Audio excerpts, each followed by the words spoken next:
Here we are. Good day, Nicholas, and thank you very much for joining us to talk to the Mint today. Hi, Henry. Evening here and morning there. Indeed. The light's just coming up. I'm beginning to see the snow on the trees outside. Oh, it's beautiful weather around here. Very, very cold. So today we were going to talk about what might be largely called poverty alleviation programs, or action by government to try and address the impacts of poverty and dysfunction and so on. And so I wanted to start by asking you how you got interested in these programs, what it was that sparked your involvement. In 2009, I was chairing a government inquiry into the internet and government. So social media was coming along, and one of the people on that inquiry was also involved in an organisation called the Australian Centre for Social Innovation, which is a bit of a fancy name, really. In some ways, I think it would be better if it thought of itself in more traditional terms. The British have this term charity that we don't tend to use so much, but it's an ancient word, goes back at least to the King James Bible, and it's quite a good word. And so this was an organisation quite influenced by some British writing by people like Jeff Mulgan from Nesta. And it was looking at this thing it called social innovation, which is to try to reconfigure certain kinds of relationships which have not worked out and which are producing bad results. And a good example of this was this is now 12 years ago, and they were bringing the idea of co-design, which is now quite a lot more common, but it was a pretty new idea in those days, which is a shocking thought, but it's true. And they were bringing this idea of co-design, and the person one of the staff of this organization had been working in child protection. Now, child protection, don't think of the Catholic Church and sexual abuse. Think of families having to have their kids taken off them because their families are so abusive and neglectful to those children. Yeah. And around the world, it'd be interesting, I don't know this, but it'd be interesting to know how different countries, the relative performance of different countries here. But I think it's pretty reasonable generalized statement that around the world, you take the child out of a disastrous situation and you place them in a only mildly less disastrous situation. The results of this process are almost invariably awful. There are obviously some success stories, but as a class of activity, how's this for a statistic? That half of the children that are taken off their parents are taken off parents who were taken off their parents.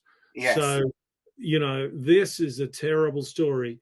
And Lem Sisse, the Chancellor of Manchester University, I think, is a guy who was taken off his parents and put into this foster care system and has survived, but also speaks to the the immense psychological damage that it's done. And so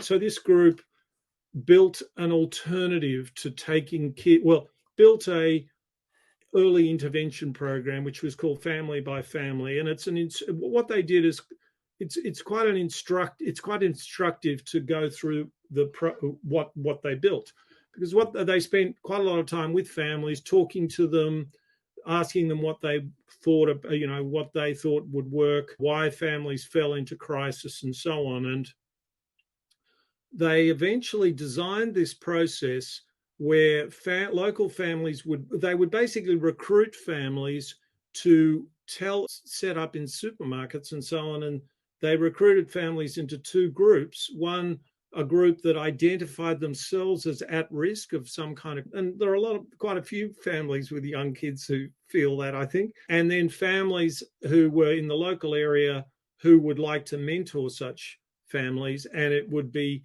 a good thing if those families had been through tough times themselves.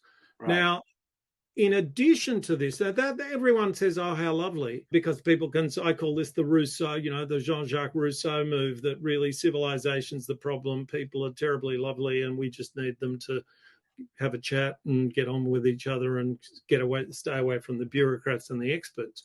But I think this was much more intelligent process, because this mentoring process was then paid with an honorarium and coached by a trained family coach. And Right. it was immensely. Now, these families have got a hell of a lot of work to do. They're in a very difficult situation.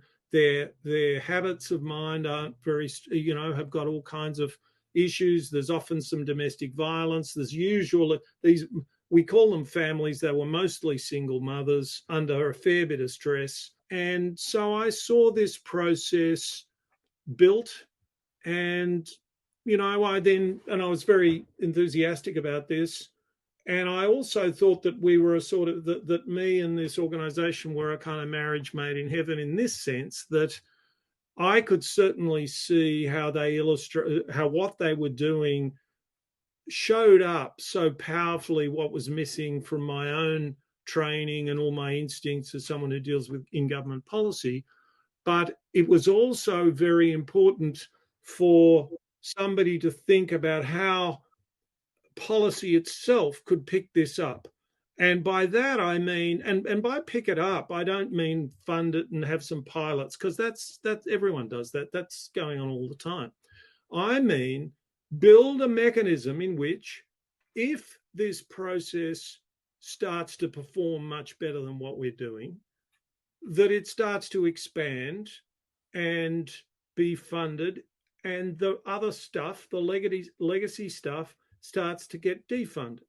Now, Right. that simply doesn't happen. It doesn't happen in this country, and I dare say it doesn't happen in your country. It's incredibly difficult to get that to happen, even with the best will in the world. And I'm afraid I would never accuse our bureaucrats of having the best will in the world. They have quite a lot of goodwill, but they certainly don't have the best will in the world.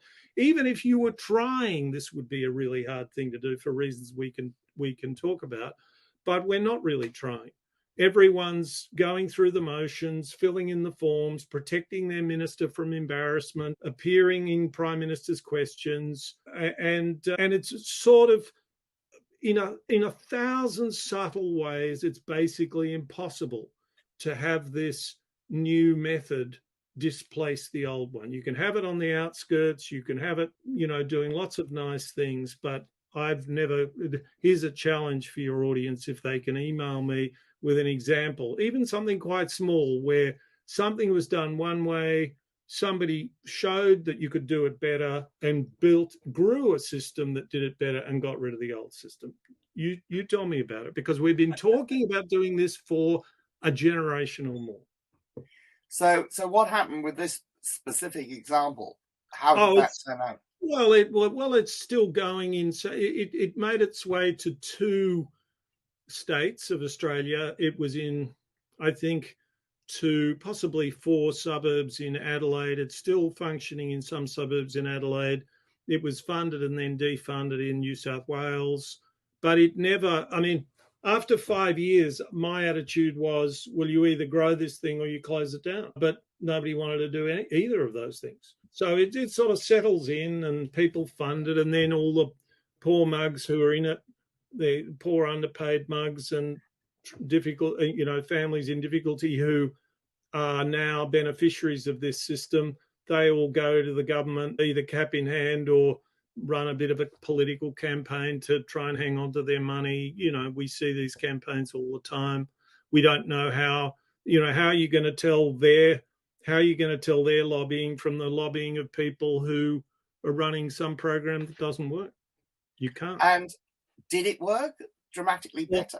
Well, I think it did. If you read my long reflective piece on this, which you can put in show notes, I've sent it to you, the evaluation of it what was kind of inconsequential. So, remarkably enough, the government department that paid several millions of dollars to run this program in New South Wales wouldn't hand over the data. Why wouldn't it hand over the data? Well, everyone was relatively well-intentioned. There were privacy issues, I presume. It wasn't top of mind for anyone. There was a university that got quite a lot of money from us to do the evaluation.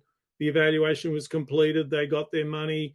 and they tried to do it in a way that was obviously not going to work, which was they tried to compare different areas with and without the program. And the problem with that was there were only a few families in the area with this program, and it was a waste of everyone's time. Now that's to be expected. That's roughly how this system works. Everyone's got the academics are trying to get a paper published. The department's running the legacy program and doing their best, and someone's overworked and someone is a bit lazy, just the usual things. And it was hopeless. I could talk quite a lot more. So that's the simplest answer. The more complex answer is that this program, if it worked, would have worked over a very broad range of outputs. It would have generated better educational outputs, better health outputs. But a particular department will only be asking a question like, has this program reduced the chances of having to remove the children? Now, yes. I can give you just straight out anecdotal evidence. It's in the video, and I'll send that too, which leaves you in very little doubt that it's extremely likely that that running this program would have saved that one part of government quite a lot of money. But, other fashions will arise and new entrepreneurs will come to the government saying, we've got this new system that we got from Holland and we want to run this. And so, you bumble along for a while. You're never in play. This is never taken seriously. I mean, this program is called Family by Family, and I developed a quite elaborate idea, which I called Family by Family as a platform. Now, Family by Family as a platform was the idea that with the coach, one of the things we noticed was that services that were already provided, like autism sort of examinations and advice and so on, the families never went to them and they didn't get diagnosed. But with the trained family coach and the mentor would say, because the mentor got some training as well, and the mentors would say, come along with me to the autism center and we'll get that checked out. And I can show you videos of single mothers with tears in their eyes saying, I've answered, now I can at least start working on what the problem is. I know what the problem is. Yeah. So the answer, so that was improving health. And that would have improved educational outcomes. And the idea was that you would build this program and you would start building modules onto it. So imagine if the family coach was liaising, and the mentoring family were liaising with the local school on remedial teaching, with the local health area network on autism or mental health, or what was it, stress, anxiety, bullying, whatever it might be. So if you've got a healthy system, those things ought to be the kinds of things that it's trying to do. Now, for reasons that I foreshadowed a minute ago, it's actually quite hard to think through how you would do that organizationally, but I can confidently say that no system I've ever seen has even ever tried to do that. And why do you think the standard don't like this sort of approach, or what is it? It's a good question. It's a very good question, and I've sort of asked you. I've asked you to ask it, so you have. So now I've got to put up or shut up. So think about it.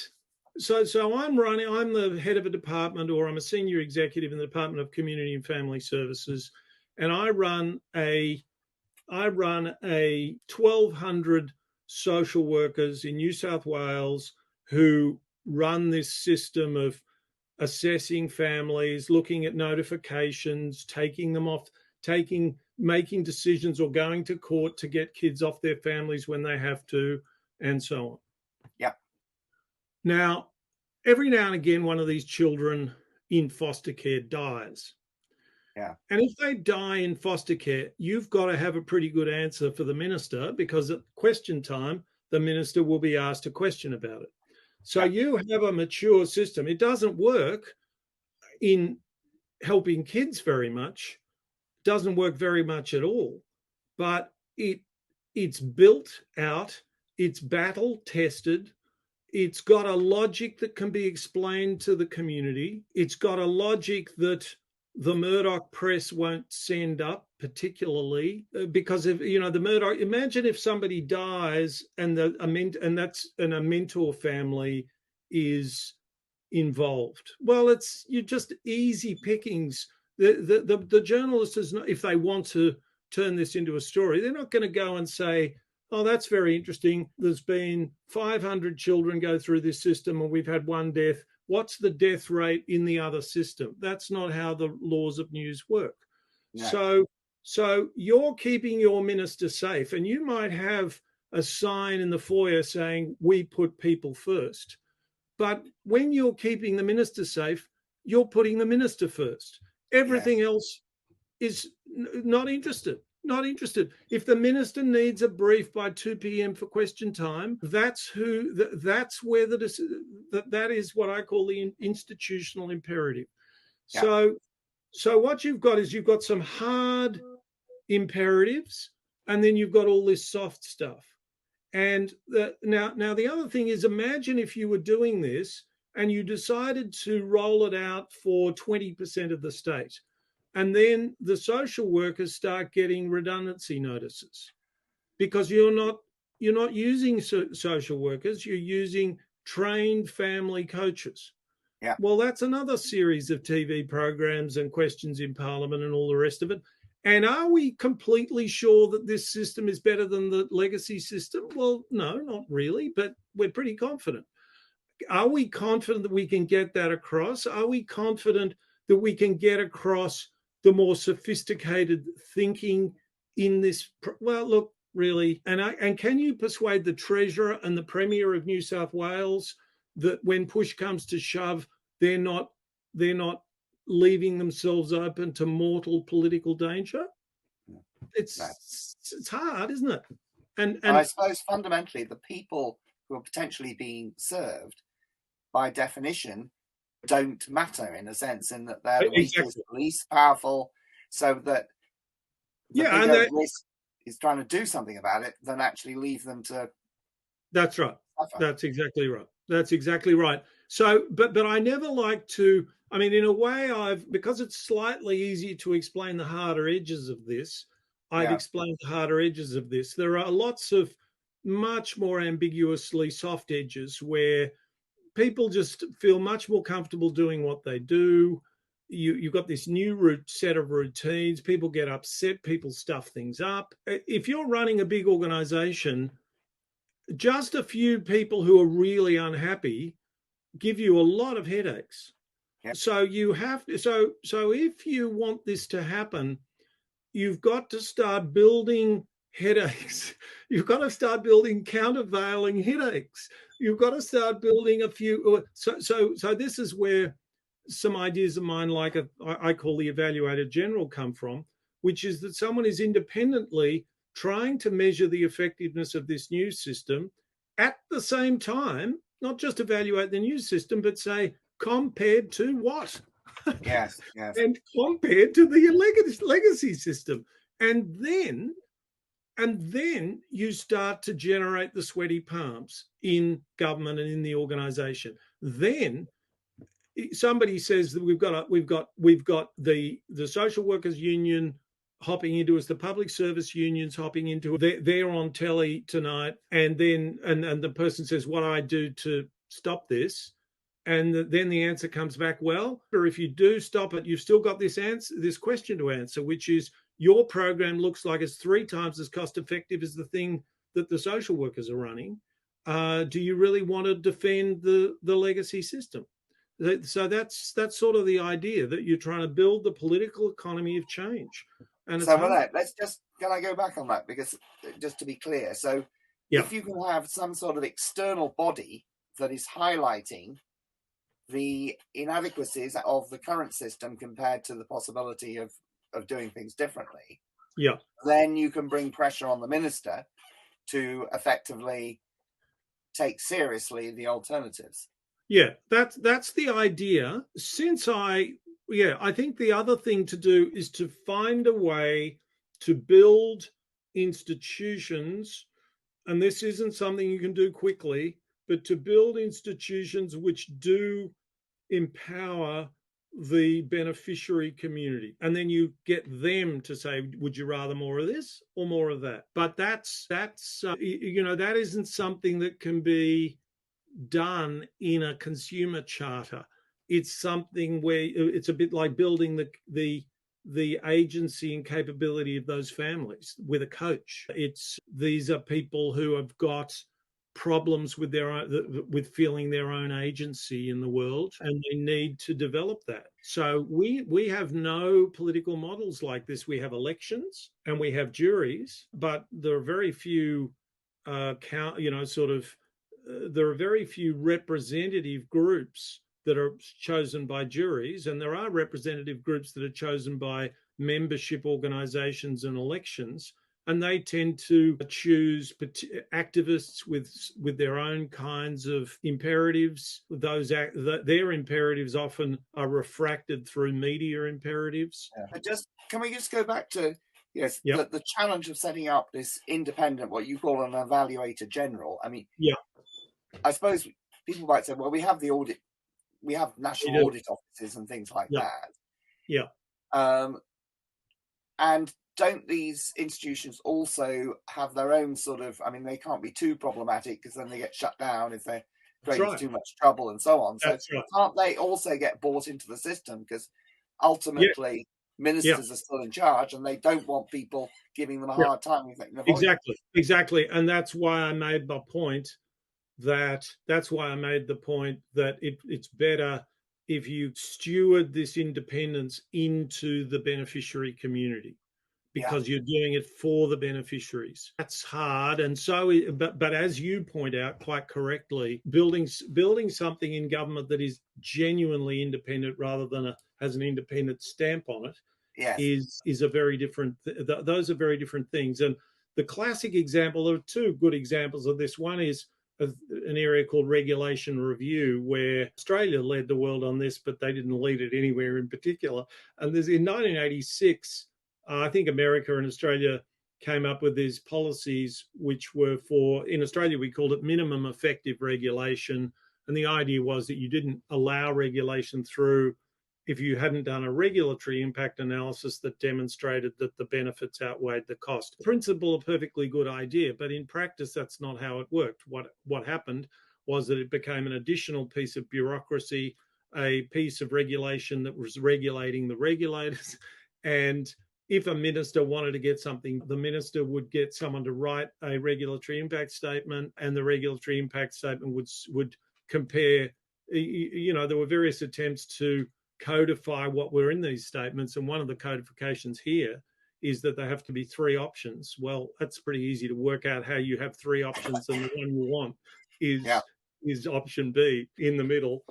Option A is we could shoot parking offenders. Well, that won't work. And option B is we could counsel them. Sorry, option C is we could counsel people who park overpark their stay. And option B is that we fine them £50. And so it's obvious that you tick the boxes. Going back to the strategy of empowering beneficiaries, I mean, the interesting thing there isn't it, that what you're really addressing is the overall inequalities in society, aren't you? Because aren't you in a way saying that where you have a really unequal society, the people at the bottom will never get what they really need. There'll be a sort of performative approach to supporting them unless you actually address those fundamental inequalities and give the power moves more to them.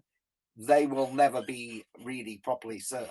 Yeah, I think that's completely true. The problem is that power consists of two things: money and then capacity to operate in the society on other people.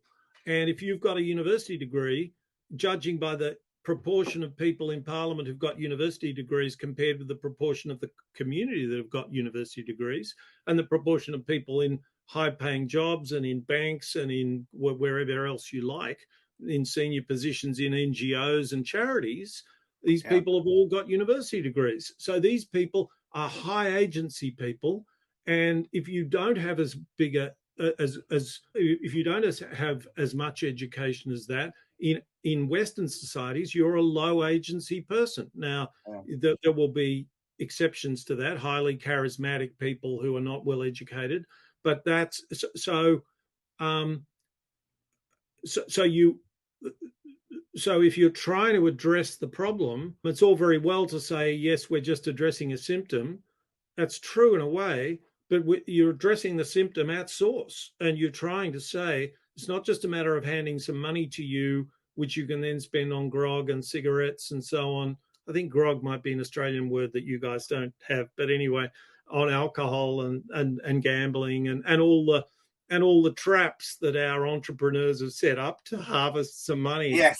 Of bad habits. You're trying to find ways to unpick this. And, if you want to just make the world a whole lot more equal, best of luck in the next election. It's a case of you've got to move. I'm in favor of doing it, but there's not much point in giving people lectures about it. They'll vote against it beyond a certain point. Yeah, well, that's interesting, isn't it? Because, I was interested to read the sort of, I suppose, the classic history of Sweden, where, you go back pre-1920s, incredibly unequal, extreme, right. Relative to the rest of Europe. Then there's a sort of revolution of sorts or a change, and they build a social democratic country with incredible equality. And then from the 90s onwards, the levels of equality are heading back in the sort of opposite direction. Yeah. And one wonders, what is it, why obviously once, and I suppose you can say in the UK as well, the levels of inequality dropped in the, towards the 70s, and then the 80s, they started going up again. And how do you, it's like somehow the elite tell this story that, you could be us as well, give up on everyone else and join our unequal society at the top. Yep. Yeah. Well, it is very like that.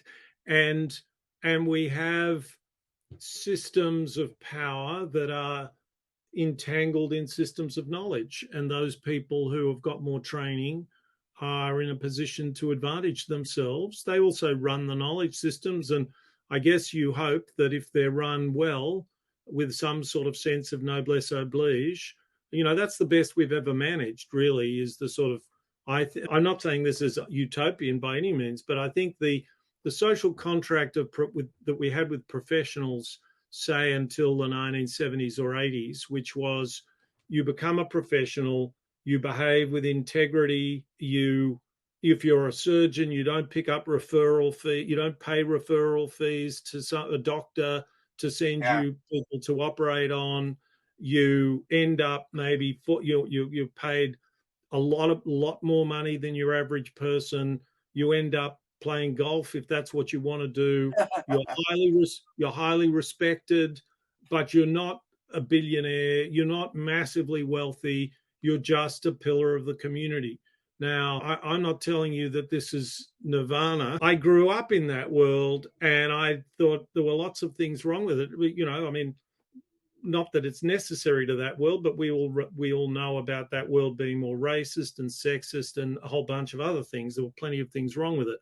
But it was a world which was much more culturally unified. And I remember going to the football when I was a kid, and I sort of felt like I was an Australian and I was with other Australians and we were all at football.